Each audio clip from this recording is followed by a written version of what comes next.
एक बार जोर से पूरे दिल से भारत माता का जयकारा लगाएंगे। भारत माता की। और जोर से मुट्ठी बंद करके हाथ ऊपर करके पूरे दिल से बोलेंगे, भारत माता की। इनकलाब इनकलाब, वंदे वंदे। उत्तराखंड के कोने कोने से आए हुए सभी भाइयों बहनों, माताओं, बुजुर्गों, बच्चों, आप सबको नमस्कार, सबको मेरा सादर प्रणाम। इतनी भारी संख्या में आप लोग आए हैं और क्या जज्बा है आप लोगों का। मैं देख रहा हूं दूर तक लोग ही लोग नजर आ रहे हैं, दूर तक लोग ही लोग नजर आ रहे हैं और अभी तो आ रहे हैं, चलता जा रहा है सिलसिला। आप सबका बहुत बहुत शुक्रिया, समय निकाल के आप लोग हमारे बीच में आए हमारी बातचीत सुनने के लिए। दोस्तों, उत्तराखंड देशभक्तों की भूमि है। कण कण के अंदर उत्तराखंड के देशभक्ति भरी हुई है।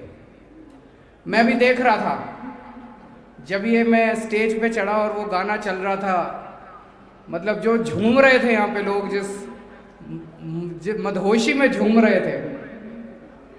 मेरे को अभी मैं आ रहा था, कर्नल कोटियाल से बात कर रहा था। कोटियाल साहब ने बताया कि भारत की फौज में सबसे ज्यादा भर्तियां उत्तराखंड से होती है। सबसे ज्यादा लोग उत्तराखंड के जाते हैं भारत की फौज में।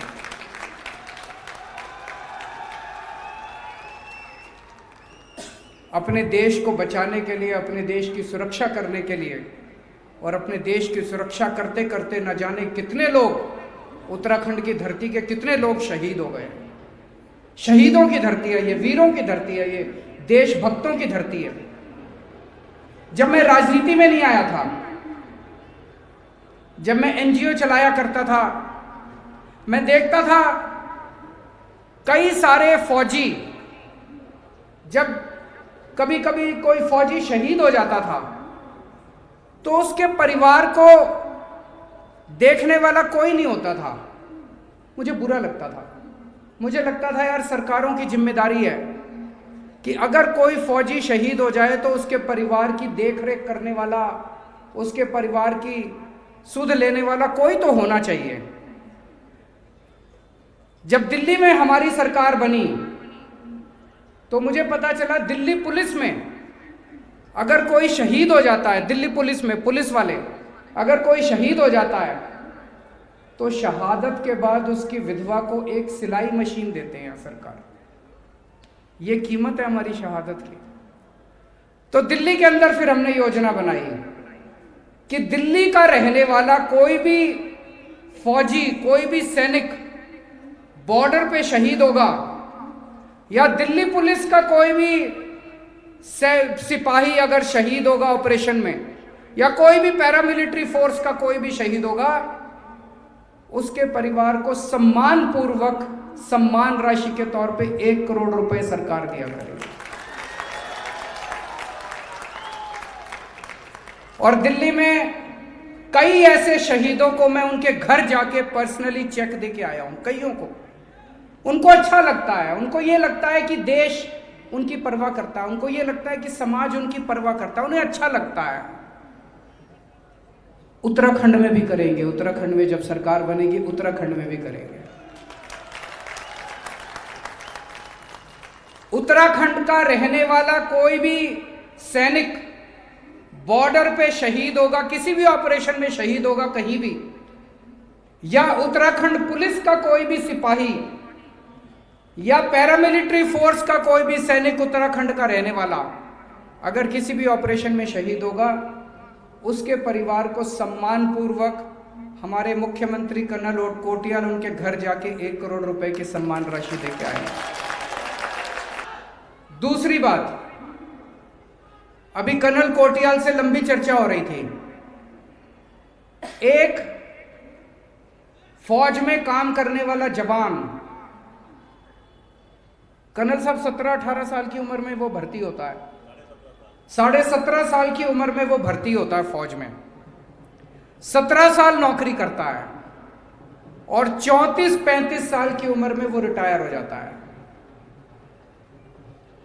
फौज में करने वाला जो बंदा है, जिसने 17 साल फौज में काम कर लिया, आप सोच सकते हो कि उसके अंदर देशभक्ति कितनी कूट कूट के भरी होगी। आप सोच सकते हो वो कितना अनुशासन प्रिय होगा, डिसिप्लिन्ड होगा। आप सोच सकते हो वो फौज के अंदर उससे तरह तरह के काम करवाते हैं, ब्रिज बनवाते हैं, सुरंगें बनवाते हैं, लड़ाई करवाते हैं, किस्म किस्म के काम कराते हैं। लेकिन रिटायर होने के बाद 34-35 साल के बाद वो यहां पे आके नौकरी ढूंढ रहा होता है। अब नहीं होगा। एक एक एक्स सर्विसमैन जो 34-35 साल की, एक एक हमारा जवान जो रिटायर होके आएगा, वो उत्तराखंड के नवनिर्माण के अंदर भागीदार बनेगा। उसको सीधे उत्तराखंड सरकार के अंदर नौकरी दी जाएगी।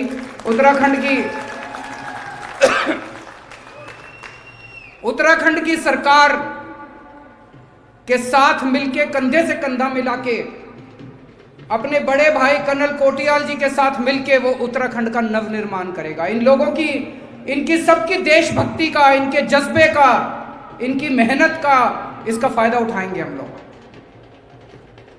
आज उत्तराखंड में रहने वाले जितने एक्स सर्विसमैन हैं, बताते हैं उत्तराखंड का हर परिवार, उत्तराखंड में देवभूमि, हर परिवार के अंदर या तो कोई रिश्ते में या उनके परिवार में कोई ना कोई फौजी है या एक्स सर्विसमैन है। बहुत खुशी की बात है, लोग आए जा रहे हैं। अभी मैं देख रहा हूं दूर तक लोग आते जा रहे हैं। एक बार जोरदार तालियां अपने सभी लोगों के लिए जो इतना समय निकाल के दूर दूर से आ रहे हैं।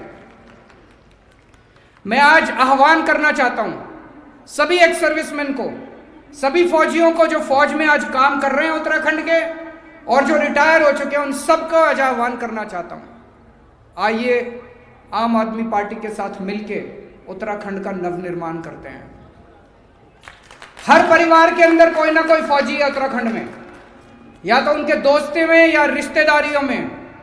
अगर उत्तराखंड के फौजियों ने तय कर लिया कि इस बार आम आदमी पार्टी का साथ देना है, तो भाई साहब फिर आम आदमी पार्टी की सरकार बनने से कोई नहीं रोक सकता। मैं आज सारे उत्तराखंड के फौजियों से, एक्स सर्विसमैन से हाथ जोड़ के देश के नाम अपील कर रहा हूं। आप में से आम आदमी पार्टी तो नई पार्टी है, आप में से कुछ लोग कांग्रेसी रहे होंगे, आप में से कुछ लोग बीजेपी वाले भी रहे होंगे, बीजेपी की तरफ आपका प्यार होगा। आपने पिछले 20 साल में 10 साल बीजेपी को दिए, आपने पिछले 20 साल में 10 साल कांग्रेस को दिए। दोनों पार्टियों ने मिलकर उत्तराखंड का बेड़ा गर्क कर दिया। इस बार मैं सारे फौजियों से आह्वान करता हूं, सारे मिलके एक बार देश के लिए, अपनी पार्टी के बारे में मत सोचना, देश के बारे में सोचना। एक बार मौका कर्नल कोटियाल को देखो और फिर देखो 5 साल के अंदर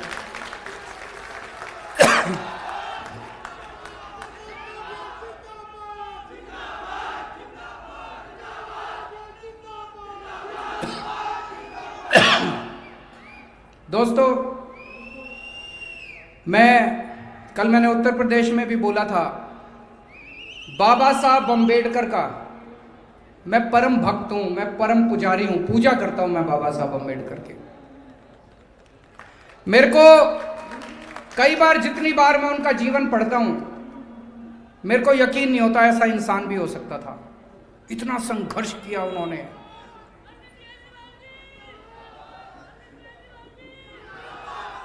यकीन नहीं होता ऐसा इंसान पैदा हुआ था। इतना संघर्ष किया उन्होंने, इतना संघर्ष किया। बहुत गरीब घर में पैदा हुए, बहुत गरीब घर में, खाने को भी नहीं था। और उन दिनों में, अंग्रेजों के जमाने में, छुआछूत भी इतनी थी, कोई उनको पास नहीं आने देता। स्कूल में, कॉलेज में, हर जगह छुआछूत का सामना करना पड़ा। उस जमाने में उस शख्स ने शिक्षा पे इतना जोर दिया। उस जमाने में, अंग्रेजों के जमाने में, उसने विदेशों से 2-2 पीएचडी करी। एक पीएचडी उसने लंदन से करी उन्होंने, और एक पीएचडी अमेरिका से करी। भाई साहब, आज के जमाने में आपका बेटा अगर लंदन से पीएचडी करना चाहे, आसान नहीं है पीएचडी करनी, बहुत मुश्किल है। पहले तो दाखला नहीं मिलता, फिर पैसे का इंतजाम नहीं होता। उस शख्स को दाखला भी मिला और उसने स्कॉलरशिप का इंतजाम भी करा, दो पीएचडी करी उन्होंने एमए करी, एक विषय में नहीं, दो विषय में नहीं, 3 सब्जेक्ट में नहीं, 62 सब्जेक्ट्स में उन्होंने एमए करी। 62 सब्जेक्ट्स के अंदर मुझे तो लगता है वर्ल्ड रिकॉर्ड होगा शायद उनका, 62 विषयों में। भाई साहब, बाबा साहब का एक सपना था, उनको लगता था कि अगर समाज के हर बच्चे को, गरीब के, दलित के, देश के हर बच्चे को अगर अच्छी शिक्षा मिल गई तो सारे समाज से गरीबी दूर हो सकती है, बराबरी का हक मिल सकता है। उनका सपना था कि हर बच्चे को अच्छी से अच्छी शिक्षा मिले। 70 साल में इतनी सरकारें आई, किसी ने बाबा साहब का सपना पूरा नहीं किया। जानबूझ के हम लोगों को, इस देश के लोगों को अनपढ़ रखा इन्होंने, सारी पार्टियों ने मिलकर, ताकि इनको वोट बैंक बना के रखे। ये हमारा वोट बैंक, वो हमारा वोट बैंक, वो हमारा वोट बैंक, ताकि इनको गरीब रखें। ये जानबूझ के गरीब रखते हैं कि मजदूर सस्ते में मिल जाए इन लोगों को। इन सारी पार्टियों ने मिलकर जानबूझ के, अगर दिल्ली के अंदर हम लोग 5 साल में स्कूल इतने अच्छे कर सकते हैं, दिल्ली के अंदर अगर हम इतने शानदार सरकारी स्कूल कर सकते हैं, 75 साल के अंदर ये बीजेपी कांग्रेस वाले स्कूल ठीक नहीं कर सकते थे क्या? कर सकते थे, नहीं करे इन्होंने, जानबूझ के नहीं करे इन्होंने, जानबूझ के अपने बच्चों को गरीब रखा, अनपढ़ रखा। मैंने कसम खाई, बाबा साहब का सपना मैं पूरा करूंगा।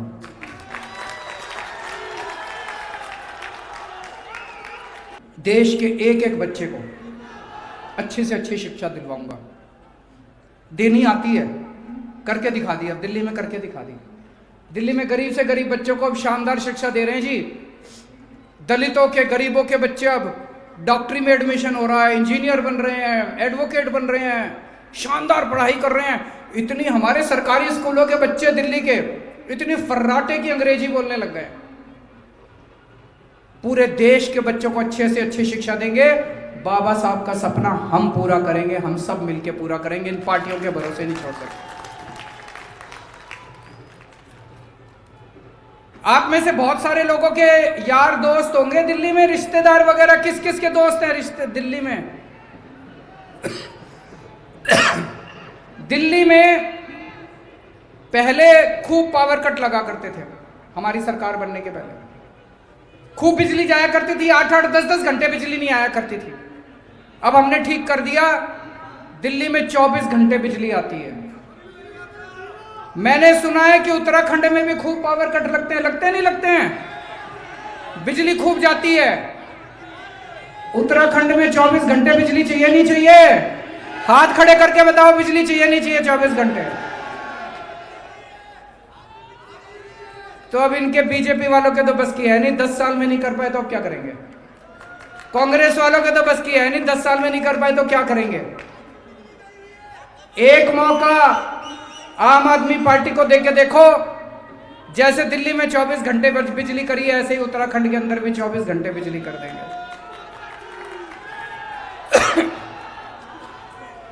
अगर आपको 24 घंटे बिजली चाहिए तो आम आदमी पार्टी को वोट दे देना, और लंबे लंबे पावर कट चाहिए तो ये बीजेपी और कांग्रेस वालों को वोट दिया ना। अच्छा भाई साहब, एक और चमत्कार हो रहा है। दिल्ली में 24 घंटे बिजली आती है और फ्री में बिजली आती है। फ्री में मतलब जीरो बिल आता है। मैं जब ये बोलता हूं ना, कई जगह जाता हूं, एक एक राज्य में अलग अलग जाता हूं, मैं कहता हूं जीरो बिजली का बिल आता है। कई लोग मेरे से आके पूछते हैं, सर ऐसे नहीं हो सकता, बिजली भी खर्च होती है, बिजली भी आती है, लोग बिजली भी खर्च करते हैं, और जीरो बिल कैसे आता है? मैं आज आपको दिखाने के लिए बिल लेके आया हूं कई सारे।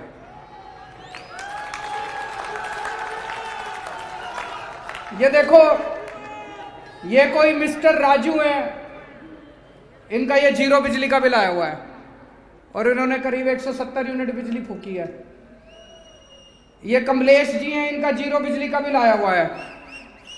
ये मनीष अग्रवाल है, इनका जीरो बिजली का बिल सबके 35 लाख परिवारों के दिल्ली में जीरो बिजली के बिल आते हैं। उत्तराखंड में बिजली के बिल जीरो चाहिए नहीं चाहिए? फ्री में बिजली चाहिए नहीं चाहिए? बीजेपी दे सकती है? कांग्रेस दे सकती है?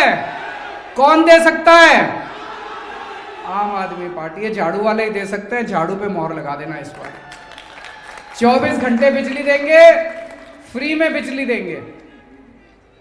और ये मेरे ऊपर खूब गालियां देते हैं, मेरे को ये सारे बीजेपी वाले कांग्रेस वाले खूब गालियां देते हैं, कहते हैं केजरीवाल सब कुछ फ्री फ्री फ्री फ्री बांट रहा है, सब कुछ फ्री दे रहा है। ये एक एक मंत्री है ना, आपके धामी साहब हैं, धामी साहब को महीने में 5000 यूनिट बिजली मुफ्त मिलती है। एक महीने में 5000 यूनिट, एक महीने में 5000 यूनिट। इतने जितने मंत्री हैं आपके, हर मंत्री को 4-4 हजार यूनिट बिजली मुफ्त मिलती है महीने की। अगर मेरी पब्लिक को मैं 300 यूनिट बिजली मुफ्त दे दूं महीने की, तो इनको मिर्ची लगती है, इनको तकलीफ होती है। तुम्हारी बिजली मुफ्त हो तो कोई दिक्कत नहीं, जनता की बिजली मुफ्त नहीं होनी चाहिए, जनता की बिजली मुफ्त नहीं होनी चाहिए। तो आम आदमी पार्टी को वोट दो, 24 घंटे बिजली भी देंगे, मुफ्त में बिजली भी देंगे।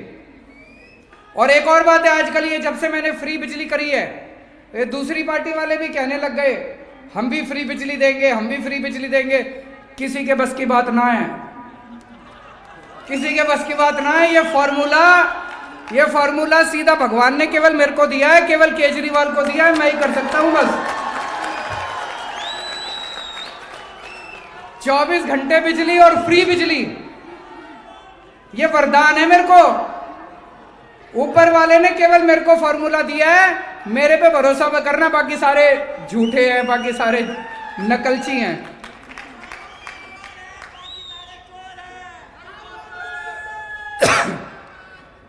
आज यहां पे इतने सारे लोग आए हैं, आप में से बेरोजगार कौन कौन है? जरा हाथ खड़े कर। सारे बेरोजगार, 2-2 हाथ खड़े कर दिए सबने, और हाथ भी लहरा रहे हैं। ये बीजेपी की सरकार ने नौकरी नहीं दी क्या आपको? ये 10 साल कांग्रेस की सरकार थी, इन्होंने नौकरी नहीं दी आपको? ठीक है, हम देंगे आपको नौकरी। आम आदमी पार्टी की सरकार देगी, कर्नल कोटियाल साहब नौकरी देंगे। हमें नौकरी देनी आती है। मैं दिल्ली में 10 लाख लोगों को नौकरी दी है, मैंने 10 लाख बच्चों को नौकरी दी है। हैं जी? वो कह रहे हैं मंत्रियों ने बेटों को नौकरी दी है, हमें नौकरी नहीं दी। 10 लाख नौकरी दिल्ली में दी है, उत्तराखंड के बच्चों को भी नौकरी देंगे। लेकिन अब देखो, जो भी मैं बोलता हूं, मैं बड़ा सोच समझ के बोलता हूं, सोच के आता हूं तभी बोलता हूं। अब आज मैंने कहा नौकरी देंगे, 10 मार्च को नतीजे आएंगे, तो सारे जने 11 मार्च को मत आ जाना कि जी नौकरी दो। एक दिन में 24 घंटे में नौकरी नहीं हो पाएगी। तो लेकिन उसका भी इंतजाम करा हमने इंतजाम ये करा है कि जब तक नौकरी नहीं देते आपको, तब तक आपको खर्चे के लिए हर महीने 5000 रुपए बेरोजगारी भत्ता देंगे। सही है? मैं अपनी मां बहनों से कहना चाहता हूं, जब से मैंने ऐलान करा है, ये ऐसी ऐसी गालियां दे रहे हैं, चुन चुन के मेरे को गालियां दे रहे हैं। एक इनका मंत्री बोला खड़ा होके, कहता है औरतें बिगड़ जाएंगी 1000-1000 रुपए दोगे तो। मैंने कहा तुम नहीं बिगड़े, तुम हजारों करोड़ रुपए डकार गए। तुम नहीं बिगड़े, हमारी मां बहनों को 1000-1000 रुपए मिलेंगे, वो आशीर्वाद देंगे, और उनके आशीर्वाद से उत्तराखंड की तरक्की होगी। ये कहते हैं केजरीवाल पैसे लुटा रहा है, 1000 रुपए दे रहा है, बिजली मुफ्त कर रहा है, बेरोजगारी भत्ता दे रहा है। ये क्यों गालियां देते हैं? कभी सोचा आपने? क्योंकि अगर मैं सारा पैसा आपको दे दूंगा तो इनके खाने के लायक पैसे नहीं बचेंगे। ये चोरी क्या करेंगे फिर? सारा पैसा जनता के ऊपर लुटा देंगे। तो अभी थोड़े दिन पहले मैं अयोध्या जी गया था। आप में से कौन कौन अयोध्या गए हैं? बहुत कम लोग गए हैं। मैं भी अयोध्या गया, श्री रामचंद्र जी के दर्शन किए। जब बाहर निकला तो मन में एक विचार आया, एक भाव आया मन में कि हे प्रभु, मेरे को शक्ति देना कि मैं हमारे देश के एक एक आदमी को फ्री में अयोध्या के दर्शन करवा सकूं। मैं दिल्ली वापस गया। दिल्ली जाके हमने अयोध्या भेजना चालू किया। 2000 लोगों को 2 ट्रेन भेज चुका मैं अभी तक। 2000 लोग अयोध्या जी जा चुके हैं।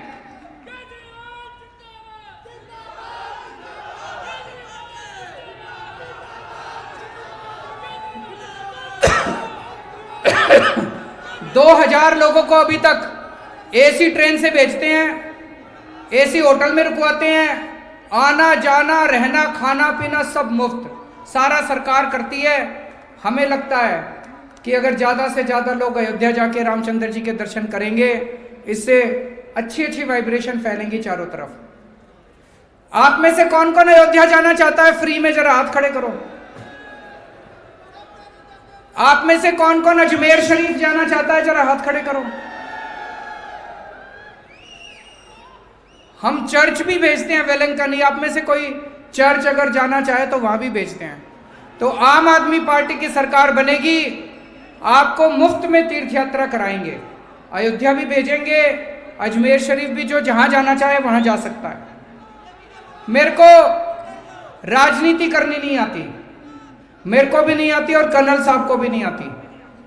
हमको काम करना आता है। मैंने दिल्ली ठीक करके दिखा दी। इन्होंने केदारनाथ का, जब पूरा केदारनाथ ध्वस्त हो गया था उस आपदा के बाद, इन्होंने पूरा पुनर्निर्माण करके दिखाया। इन्होंने फौज के अंदर बड़े बड़े जलवे करे हैं। हमको काम करना आता है, हमको देश की सेवा करनी आती है। ये गालियां देते रहे हमको कोई फर्क नहीं पड़ता। आप सब लोगों से एक ही विनती है, 10 साल आप लोगों ने इन पे भरोसा करा, कांग्रेसियों पे। 10 साल आप लोगों ने बीजेपी वालों पे भरोसा करा। एक मौका 5 साल हमें भी देके देख लो, हम इतने भी बुरे ना हैं। भारत माता की, इनकलाब।